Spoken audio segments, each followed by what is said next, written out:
great to be here, and particularly looking forward to the conference later on in the week. Today, I want to talk about shifting geographies of trade in relation to global value chains, arguing that we need to think about moving beyond a dominant focus on south-north oriented global value chains to recognize what is increasingly a context of polycentric trade with very and growing significance for domestic, regional, and south-south trade, as well as south-north oriented trade. And in that context, that we need to think about state roles in terms of promoting development within global value chains that go beyond just sort of facilitating actors trying to supply end markets in the global north, to recognize a variety of different end markets, including actors participating in domestic, regional, south-south trade, and a variety of state roles that include state regulation, state producers through state-owned companies, and also actually in some sectors, very significant the role of the state as a buyer in global value chains in the form of public procurement.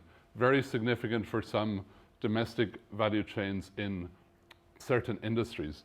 So I'm going to talk a bit in the beginning more about this changing geographies of trade, the rise of polycentric trade, then what this means for how we think of the role of the state, and try and bring in some brief examples from some of my research on the pharmaceutical industry towards the end. They'll be relatively brief, but there's plenty of opportunity to expand as we go through some of the discussion.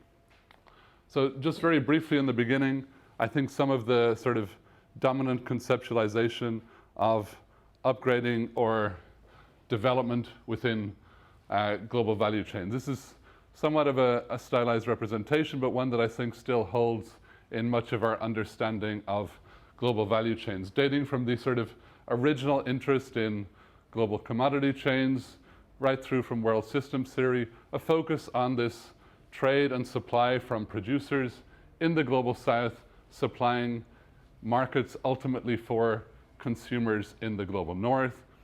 Within that context, many researchers, policymakers, etc., have tried to understand how can suppliers, producers in the global south upgrade, essentially do better, get better development outcomes from participating in this south-north oriented trade. Some of the Gary Geographies 1999 article, Industrial Upgrading in East Asia, perhaps one of the key initial pieces on understanding upgrading based on textile and garments in East Asia. Different types of upgrading, but his key emphasis was that participating in global commodity chains is a necessary step for industrial upgrading because it puts firms and economies on potentially dynamic learning curves.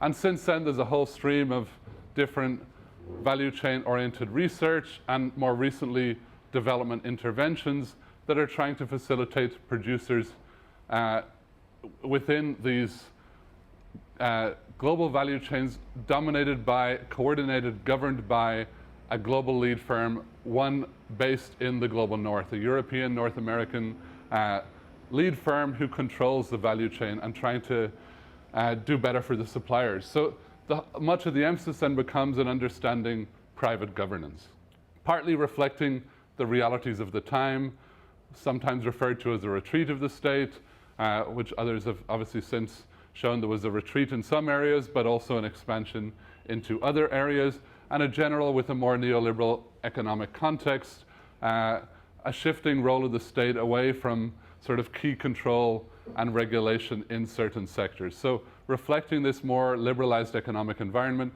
the interest becomes in understanding the role of key major lead firms in shaping development outcomes rather than necessarily nation states in particular countries, which had been the focus in much of the developmental state or wider political economy literature.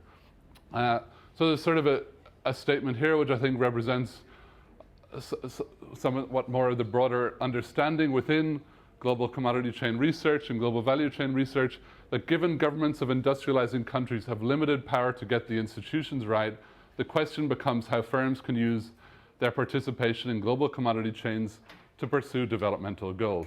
So very much then a shift away from an interest in the role of the state towards this novel form of private governance, which for good reasons this was a key focus at the time, in that it was relatively novel at the time that these major global companies were playing such a key role in shaping local producers' outcomes in many parts of the world, much more perhaps than their national government was. So global lead firms become significant focus of interest, and there's an interest in these various different types of upgrading. A whole variety of research, particularly in the African context, then looking at the challenges for African producers participating in global value chains. Stefano Ponti and Peter Gibbons' book, a whole variety of research on the standards, difficulty in the entry barriers, and also exclusion for many producers. Peter Dannenberg and Gilbert Nduru, their work on informalization and different strategies that producers have had to do to try and negotiate around these entry barriers, and difficulty in supplying these south-north oriented value chains, and difficulty in actually getting beneficial development outcomes from them. So the whole stream of sort of research on value chains in the African context in that way. But now we have a whole sort of variety of other factors which we need to consider too. So we get a whole focus on intra-regional value chains within the African context. Part of the question for some of this is how much of these are aspirations and how much are actual current manifestations or reality. But the East African Communities Industrialization Plan 2012 to 2032, one of its key principles is to promote strategic, targeted regional industry value chains with widespread linkages and economic benefits extending across the region. And there's a few different key sectors for this. Agro-processing is one, pharmaceuticals, which I do some research on, is another. Regional value chains have also become a focus for UNECA in the North African context. They're also focused on, to some degree, in West Africa. This piece here from the International Center for Trade and Sustainable Development, arguing regional before global. In addition to that, we have the rise of a growing expansion of consumption by middle classes within sub-Saharan Africa. So the rise of African retailers and regional value chains coordinated by these supermarkets such as ShopRite, Tuskys Uchumi, others. Nakumat had been expanding a lot, but has recently closed down. So, but there is this emergence of regional value chains in this context to supply the growing purchasing power within sub-Saharan Africa. In addition to that, we have a whole variety of other research, largely outside the field of global value chains, which is highlighted and looked for over a decade now at the emerging role of China and to a lesser extent the other BRIC countries within sub-Saharan Africa. And this, again, framing sometimes around the new colonialists, the new scramble for Africa, this sort of new forms of dependency that may emerge on the one hand. On the other hand, there's the idea of South-South trade, South-South cooperation, win-win ideas around South-South that have been invoked in relation to this new geography of trade, that compared to the very unequal trade between very different partners, it's often characterized as North-South trade, that maybe trade between countries within the global South may be more beneficial. So there's two different visions that sort of emerge, geopolitical visions that emerge for this new geography of trade, the neo-colonialism versus the win-win South-South idea. But very little of these dynamics in terms of intra-regional value chains, growing domestic consumption, the rise of the BRICS in Africa, these are sort of factors which have changed since this original interest in and understanding of value chains in the African context, I'd argue. Just a few very basic statistics about the changing geography of African trade, particularly here just comparing 1995 and 2015. We have a big reduction in the extent of exports that go to developed economies, from 72.8% in 1995 down to less than 50% in 2015. So that now more exports from African countries go to other developing countries than go to the global north. This is very, very sort of different than and an important factor to consider when we think about value chains and value chain development initiatives often being focused on supplying end markets in the global north, but actually for the majority of exporters, it's end markets within the global south that are actually now numerically more significant in terms of exports. In terms of imports, we actually have an even larger share of imports into African countries which come from other countries in the global south. About 56% in 2015, a big increase in share from 32% in 1995.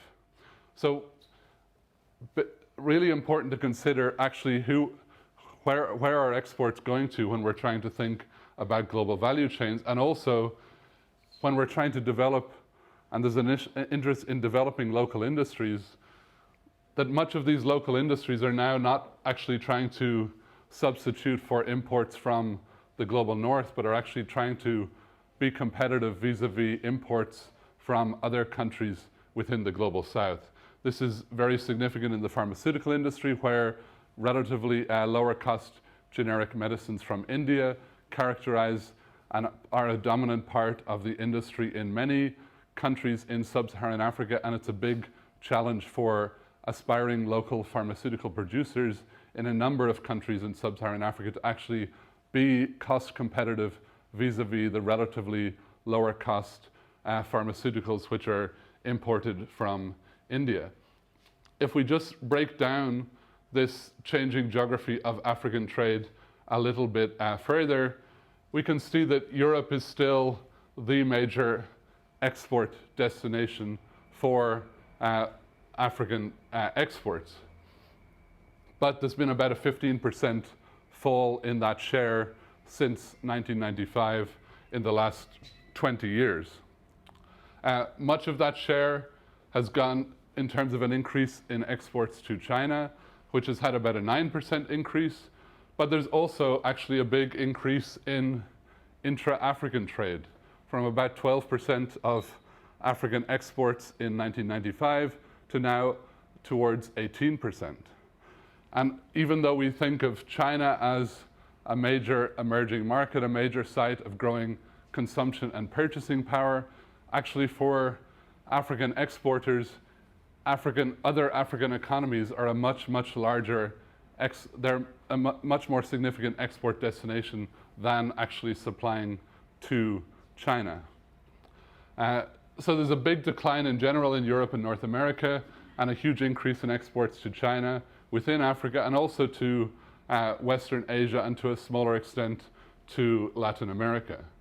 Imports, big decline in the share of imports coming from Europe, and actually a much bigger significance than for exports is imports from China, from 2% to almost 18%, and imports from China actually much greater than imports from elsewhere in Africa. But big changes in the last 20 years in terms of the geography of Africa's trade, and very important to think about how this patterns may or may not continue when we're thinking of future rural Africa or future Africas more generally. This pattern for sub-Saharan Africa is not just distinct to sub-Saharan Africa, it partly reflects a much wider change in the geography of trade. This chart is just looking at developing economies trade by partner from 1995 to 2015. The blue line is developing economies, and the red line is developed and transition economies. Now, about 60% of developing economies trade is with other developing economies, whereas it was approximately 40% 20 years ago. So again, this wider pattern that South-South trade, not just for within sub-Saharan Africa, but more widely and other developing countries are much more important export markets and sources of imports than developing countries' imports or exports. Part of this South-South trade is actually still very much connected to global value chains. So about 75 to 80% of South-South trade is actually composed of intra-regional trade within East Asia. So you have trade amongst countries in Southeast Asia that is in parts of products that are ultimately still actually going to be consumed in northern end markets. Electronics industry would be one example where you get parts that come from multiple countries, but the ultimate consumption is in a northern end market. There's other examples. Yannis Tessman has interesting work on the cashew value chain, which involves raw cashew from Ivory Coast, which then goes to India for processing, some of which is finally consumed in the global north. But there's also a big increase in final demand in the global south. And this second chart up here is based on these new OECD TIVA trade data, which is the trade in value added data, a relatively new trade data set, which is trying to avoid the double counting that's present in older trade statistics and to have new statistics that more accurately reflect global value chains and to avoid some of the earlier double counting. So this chart is showing where the value added that's created in China and India and Brazil that goes abroad, whether it is actually going to consumption in the value added in China, India, and Brazil is going to supply consumers in the global north or in the global south. And there's a big increase in the percentage of value added created in China, India, and Brazil, which is now actually serving the final purchases of consumers elsewhere in the global south. So Brazil is actually the most, up towards nearly 60%. India, the red line, is just under 50%, and China is approximately 40% of the value added exported from China is actually going to consumption elsewhere in the global south. So we can't just assume South-South trade is intermediates trade serving global value chains. A key part of it is actually serving consumers and end markets within the global south. So given this geography of trade is changing, what does this mean for our conceptualization of global value chains and global production networks? And so building on some earlier interest in, and more, well, relatively recent interest actually in shifting end markets, myself and my colleague Khalid Nadvi have been arguing that we need to think more about now of an era of polycentric trade and thinking about multiple value chains and production networks oriented towards different end markets rather than just lumping everything together under the idea of global value chains.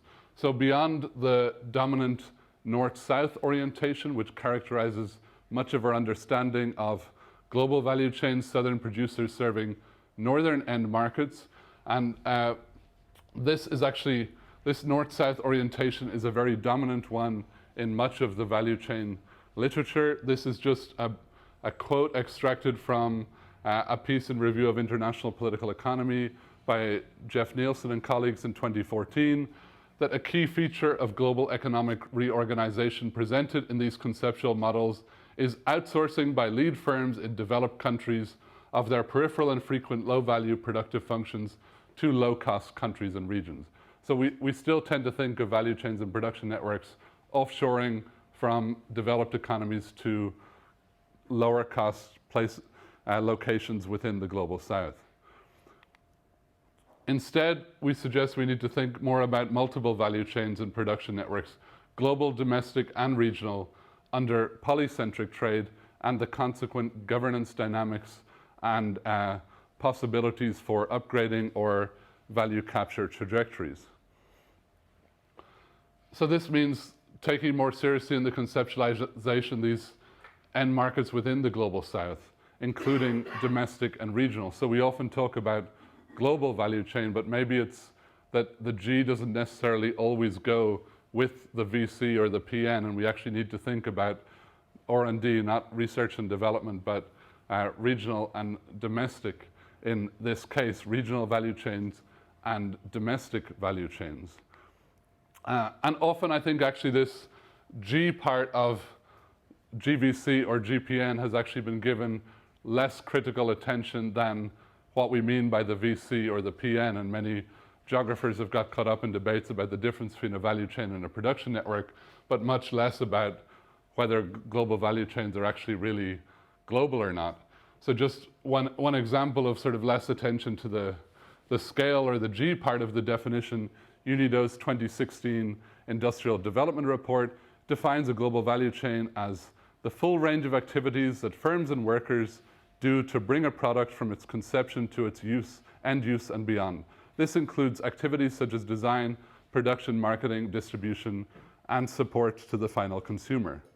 But there's actually nothing in that definition at all that says what makes that global in any way at all. It's basically a definition of a value chain, not a definition of a global value chain.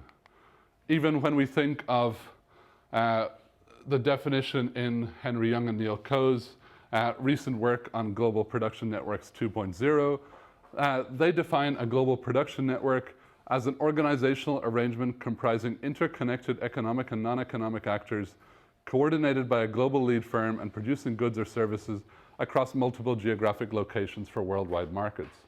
So there's this tendency to see things as multi-scalar for global markets, etc. But we think actually that these different markets can have quite different requirements, quite different value chains, which can actually require quite different interventions in terms of state support, meaning that there's some value in actually teasing out the different global from the domestic and the regional. There's different interpretations of whether you actually can have a true domestic or a true regional value chain. So some would say that, well, most value chains, when you really break down every single part of it, there's nearly always some kind of component influence from outside the region. And that's the same for whether we can actually think of a domestic value chain too, that in some ingredient from somewhere, some influence in terms of ownership, in terms of foreign shareholding, maybe from outside that particular territory. But we focus in trying to define domestic and regional value chains more on where the end market and where the consumption is. So whether suppliers are supplying end market for consumers within that particular country for a domestic value chain, and within a particular region for a regional value chain. The slightly confusing part for, particularly for geographers here, being that in the policy world, regional value chains have become used to refer to supranational regions rather than subnational regions, which we often use the term region for in relation to economic geography. So here we're sort of following this wider discussion where regional seems to have been adopted for the supranational regions, so East Africa, Southeast Asia, etc., rather than for a subnational region within a country. So how might governance dynamics of these value chains be different when we think now more about polycentric trade, about these multiple value chains? Stefano Ponte and Tim Sturgeon have some interesting recent work about multipolar governance, recognizing that a single value chain may actually have multiple types of governance that are operating simultaneously, particularly if we break down to the micro level within a value chain. Between one linkage, there might be a certain type of governance operating, then the meso level across a certain section of the chain, and the macro level, the type of governance characterizing the whole chain. So they've said that there's actually different types of governance often going on within a single value chain, whether we make the generalization of the chain as a whole or look at the individual linkage.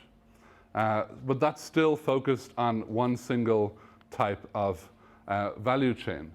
There can be actually some new players playing a role in this same game of governing global value chains, as in major lead firms that are emerging from countries in the global south. So this is just one brief illustration of the changing composition of the global Fortune 500 by headquarters from the year 2000 to 2015.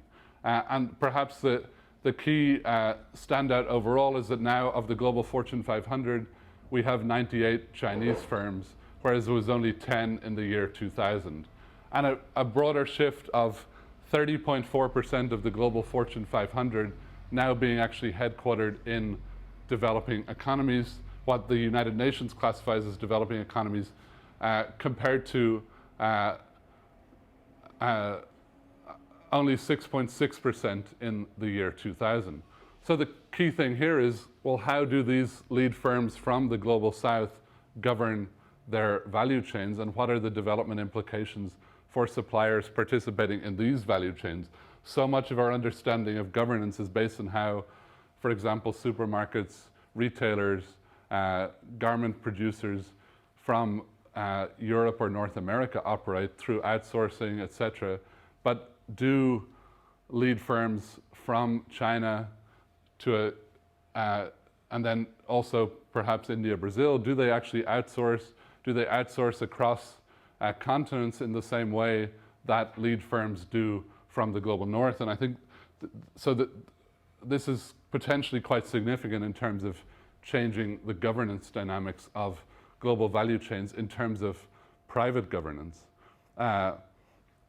So there can be new players sort of governing single value chains, but also we suggest that the game of governing global value chains may change as well, because we have these overlapping forms of governance. So you have producers actually need to meet requirements for global value chains to certain countries, but also maybe very different requirements for regional or domestic value chains.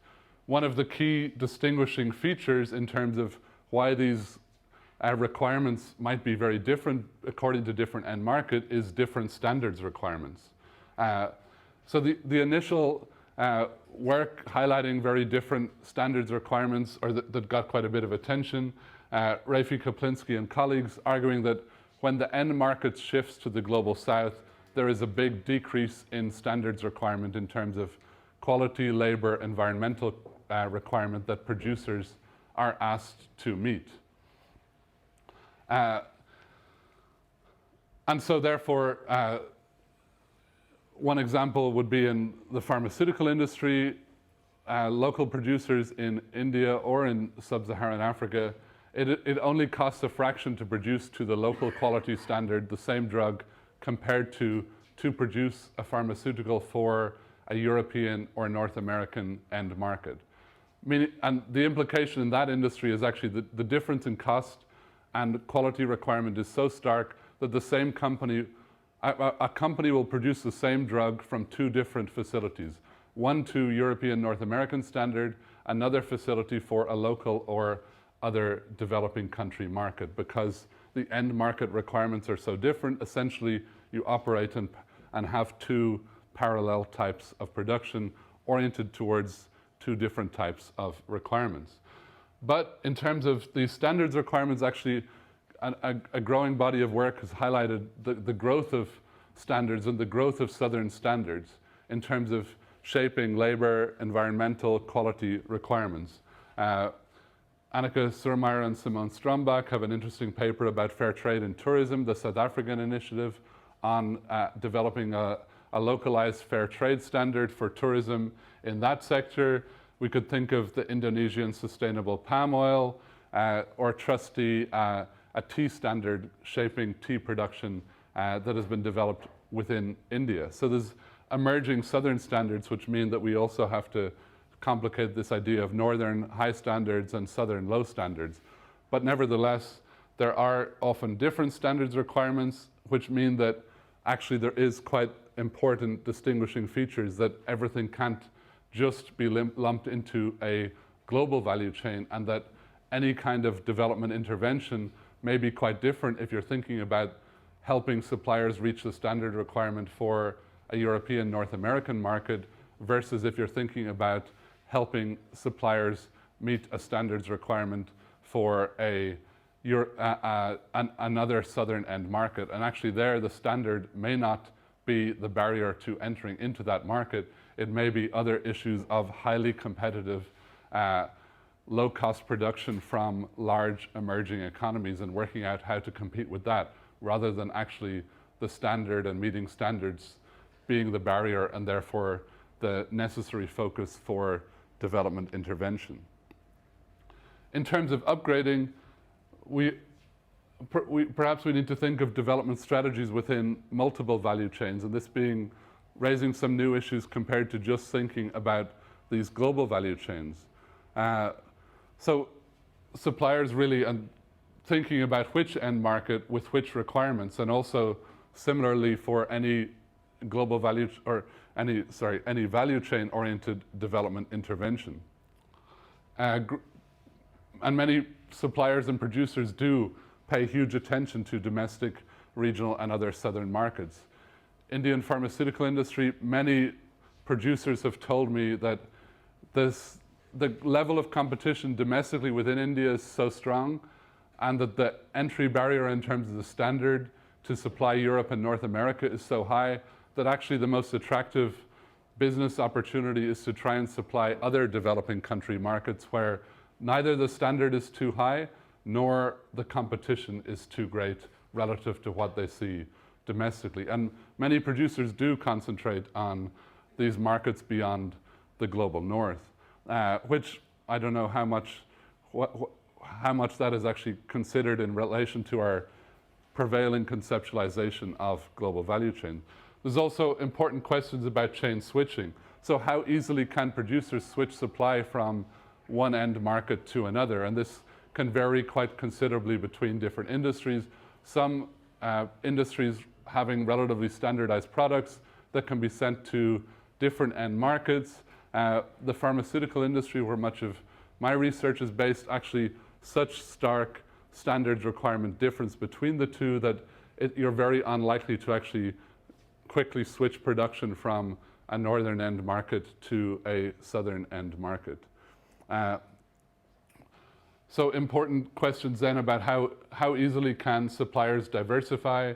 Stephanie Barrientos and colleagues' work about strategic diversification. Also whether suppliers may actually deliberately exit certain global value chains if the benefits aren't good, and actually instead target domestic or regional value chains where perhaps the opportunities for functional upgrading or moving into new activities such as processing may be greater than that found in global value chains, where oftentimes global lead firms can want a supplier to persist in a relatively dependent basic supplier role rather than to actually upgrade into more advanced activities. So just to summarize what we think some of this sort of new context of global value chains in the context of new geography of trade is that we're thinking much more now about multiple value chains and multiple end markets rather than a sort of singular dominant global north-south orientation, as well as northern lead firms playing key governance roles. We have global, regional and domestic lead firms, not just northern standards, but also different variations with southern standards, a variety of different types of governance dynamics, but particularly thinking about multipolar governance, and also then very important questions to consider in terms of how economic, social, and environmental outcomes vary across these multiple different chains. So as a more pictorial representation of this, what we're trying to suggest is that the reality is somewhat shifted, and this is particularly true when we consider that shifting geography of African trade, that from this south-north orientation to actually this considerable expansion of southern end markets, which includes China, but it's not just China. It includes intra-African trade to a considerable degree as well, particularly for exports, and it also includes domestic purchasing power too. Part of the question then about governance and upgrading is, well, are these actually governed value chains in the same way that we understand major lead firms having control over the value chain in a northern north-south chain. Maybe in a southern end market, this can be more arm's length trade. So it could be a value chain, but it may not be having one dominant lead firm in the same way. And a lot of important questions about arguments sometimes that development outcomes can be much better in southern end markets because there's opportunities for functional upgrading, for moving into processing activities, etc. But at the same time, there can be intense competition amongst southern producers with clearly an increasingly heterogeneous global south where China and India can be very big competitive challenges for other suppliers in the global south to compete against. So what does this then mean for public governance? I'd suggest, much of the literature has arguably been oriented around governments playing a facilitator role in helping suppliers in the global south supply global value chains, meaning end markets in the global north, particularly recognizing these high standards requirements. How can suppliers both enter and then when they enter these chains capture more of the gains from participating within these chains? Gary Geography has even written in his initial outline of global value chains that in the context of export-oriented development, governments are primarily facilitators in global value chains, and that partly reflected the reality at that time. Arguably, this facilitator role has been the emphasis of much global value chain-oriented development policy interventions, and more critical takes from Jeff Nielsen, Marion Werner, and other colleagues have argued that this promoting business enabling environment, making markets work, is how value chains has been interpreted within development policy, but particularly focused on facilitating global value chains through various mechanisms, transport and communication facilities, export processing zones, credit facilities, tax breaks, etc. So perhaps this is a sort of dominant way, and we see many different infrastructure developments, other incentives to try and supposedly facilitate participation in global value chains. Of course, there's often very significant questions about facilitating whom, whether this is actually facilitating global lead firms, or is it facilitating higher capability, more well-endowed domestic firms or farmers, rather than small-scale producers or farmers who are likely to have quite different requirements. But also facilitating which types of chains to enter. The barriers and challenges in chains oriented towards global end markets are likely to actually be considerably different from those in chains that are perhaps aspiring domestic value chains or aspiring regional value chains. So as well as this facilitator role, there's also important regulator role, producer role, and buyer role to consider. And actually a growing body of work is looking a lot more at this regulator role, which we could think of as maybe measures that limit and restrict the activities of firms within GPNs. So regulation and governance has so often been understood in terms of private governance within global value chains, but actually a growing body of work looking at how private governance relates to public governance. Does private governance sometimes substitute for public governance? So you have global lead firms who set certain labor and environmental conditions in their chains, meaning that it absolves states from actually making any initiatives in that regard, or can it actually, private governance, complement and promote public governance? Producer state-owned firms are very, very significant, particularly in certain industries, but also in certain geographic contexts. So China, many of the major firms are state-owned. So there's actually supplying a Chinese state-owned company is a key example of public governance in global value chains. The buyer role as well, though, where the end market is not actually a major global firm in Europe or North America, the end market may actually be the domestic government, where in certain industries, pharmaceutical industry in sub-Saharan Africa, in many countries, the government comprises 50% of the market. 50% of pharmaceuticals market is public procurement. So a key factor there in terms of developing a domestic local production or domestic value chain is whether the government actually buys from locally produced medicines or buys from imported drugs. The regulator role, and I think there's various factors which affect the regulator role. So partly you have a context of deregulation, but there's often also a lack of political will in whether regulation actually takes place or not. But there are still a whole variety of regulatory roles which do take place and to varying degrees, particularly sometimes invoked in relation to national security, in certain industries related to critical infrastructure, strategic enterprises. And this important question of whether this is actually substitutes or complements public governance. State-owned companies are estimated to be about 5 to 10% of global economic activity and actually 10 to 30% of many emerging economies. Particularly in economic geography, state-owned companies actually get very, very little attention, but when we're thinking about value chains, they do have their own sourcing requirements and can be very significant in certain sectors, yet are largely overlooked. And even though there's sort of an assumption that state-owned companies were a thing of the past, we're actually, in many industries and in certain geographic contexts, state-owned companies are still very much a part of the present.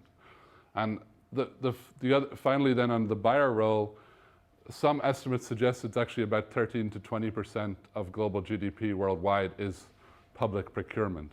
And there are WTO agreements on trying to prevent domestic bias in public procurement, trying to make public procurement open to suppliers from foreign-owned suppliers, but there's a very big bias still present in much public procurement, that most public procurement does go to local producers and is a key opportunity for actually developing domestic industries, partly because that is actually, it's not, that's more an optional agreement rather than an absolutely mandatory to the implementation of the agreement on public procurement. So within the pharmaceutical industry, the policy area where suppliers are incredibly interested in and focused on in terms of what could actually promote local production more is if their national government would buy more medicines from local producers. But then there's a tension that comes in there that the national government has both a Ministry of Industry, which wants local production, but it also has a Ministry of Health, which wants the most highest quality medicines for the best price it can get, and where there's often a tension between the Ministry of Health feeling like it can get a much better bang for its buck from imported medicines compared to what can sometimes be more expensive local production. So these are sort of three roles where the regulator role gets attention, but other roles which are actually, particularly when we think of domestic and regional value chains, which are actually very significant in certain contexts. So just for the last couple of minutes to just very briefly, in the context of the pharmaceutical industry, how these roles and shifting end markets play out. There's been a number of initiatives over the last 10 to 15 years to promote greater local pharmaceutical production within sub-Saharan Africa. This map is from the WHO's World Medicine Situation in 2004. The green showing countries with larger percentages of medicines produced domestically, and the darker gray countries which are almost completely dependent on imports of medicines, which is the context for sub-Saharan Africa. So the African Union and different regional blocs have had a variety of initiatives to promote local production of pharmaceuticals. And actually regional blocs being particularly key, given that the industry has often quite key regulatory requirements, and in a continent where you're split up into 54 different markets, it creates quite small markets. The idea being if you have regional coordination, regional markets, it might promote and incentivize more investment in local production when you have a larger market. But the real challenge for local pharmaceutical production is not how to supply export-oriented products to the global north. It's how to compete with market-seeking imports primarily from India and to a lesser extent China, where 80 to 90% of the pharmaceuticals in both the public market and the private market in many countries in sub-Saharan Africa is comprised of imports from India and China. Oftentimes the actual raw materials and active pharmaceutical ingredients, the active pharmaceutical ingredient being the key chemical incipient in the body, which actually makes a sort of difference in terms of when somebody has a health issue, the formulation being whether that is then put into a liquid, into a tablet, into a capsule for consumption. Much of these first two stages often taking place in China, the formulation stage taking place in India, the distribution and marketing taking place within sub-Saharan Africa. But there being no active pharmaceutical ingredient production in sub-Saharan Africa means many suppliers who are trying to expand in the formulation stage are still dependent on API supply from elsewhere. So the fact that you have much larger scale production, particularly in India, is actually a very, very big competitive challenge. And many Indian suppliers then seeing relatively little attractiveness in actually establishing local production, given the economies of scale and the integrated value chain and supplier-related activities which are available within India. So in this context, it's arguably industrialization and to some extent even deindustrialization is a challenge in an era of global value chains. Where India's pharmacy to the developing world, these south-south value chains can actually crowd out attempts at local production. On the other hand, though, most of the most successful examples of local pharmaceutical production actually involve tie-ups and various collaboration where you have relationships and supply relationships with India, which are necessary in terms of providing the ingredients and technology. So the policy initiatives then are very, very different from just facilitating production oriented towards northern end markets. There's a lot of regional plans. East African Community really been trying to create a regional pharmaceutical market to promote local production.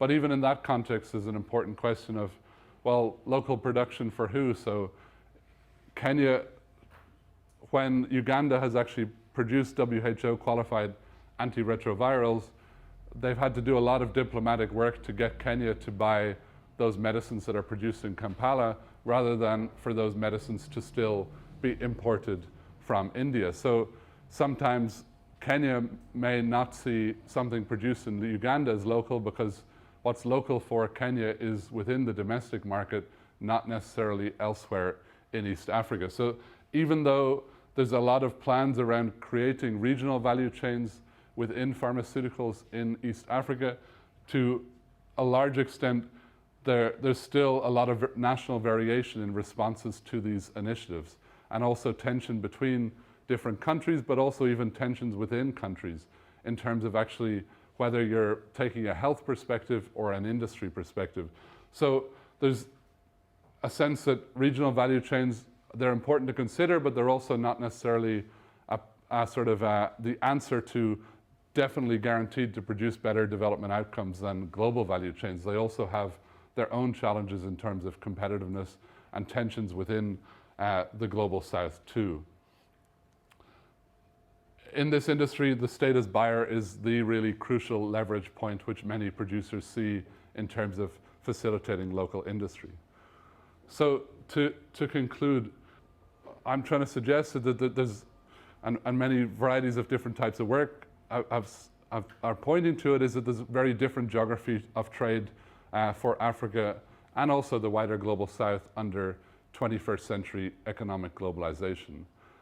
Much activity extends beyond chains or networks in northern lead firm governed chains and relates to this wider context of more polycentric trade. And rather than just thinking about development interventions which are oriented towards northern end markets and facilitating producers to participate in that, we shouldn't ignore those. Those markets are still important, but there's a whole variety of other markets which have their own requirements which need to be taken very seriously. And in that context, that state roles need to adapt not just to facilitate overcoming the entry barriers in northern end markets, but also to consider these realities and challenges in southern end markets too. So yeah, this is largely based on these two papers, but that's the overview, and happy to take any questions, or yeah, looking forward to discussion.